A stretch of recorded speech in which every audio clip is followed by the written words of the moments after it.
Hello အားလုံးပဲမင်္ဂလာပါရှင်ဒါမီလီတို့ကုမ္ပဏီရဲ့တွင်ရန်ဆန် plan လေးဖြစ်ပါတယ်ရှင်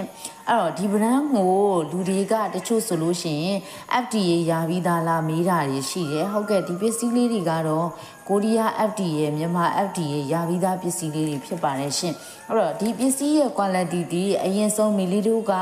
ထုတ်ပိုးမှုပုံစံဒီအရင်ဆုံးအထုပ်နဲ့စပြီးတော့ run နေပေါ့နော်အဲ့တော့နေရီအတွက်လည်းအဆင်ပြေမဲ့ပြီးရင်ပြန်ရောင်းချင်တဲ့လူတွေအတွက်လည်းအဆင်ပြေမဲ့ပုံစံမျိုးလေးထုတ်လုပ်ပြီးတာဖြစ်ပါတယ်အရည်သွေးကတော့100%လုံးဝအာမခံတယ်အဲ့တော့ဒီမှာဆိုလို့ရှိရင်အခြေခံမျက်နှာတစ်ကနေစပြီးတော့ basic makeup ထိအကုန်လုံးပါပါတယ်ရှင်အဲ့တော့ဒီတစ်ဆက်စာလုံးမှာဆိုရင်တောင်းခဏမ်းပဲရှိတယ်အရန်တန်တဲ့ quality တွေထည့်ပေးတာဖြစ်တဲ့ကြောင့်သုံးတဲ့သူတိုင်းလုံးဝအဆင်ပြေမဲ့ progress ဆိုတာကမီလီတို့ဘက်ကအမခံချက်ပေးပါတယ်ရှင်အဲ့တော့ပြင်ရောင်းချင်တဲ့လူတွေရှိရင် join လို့ရ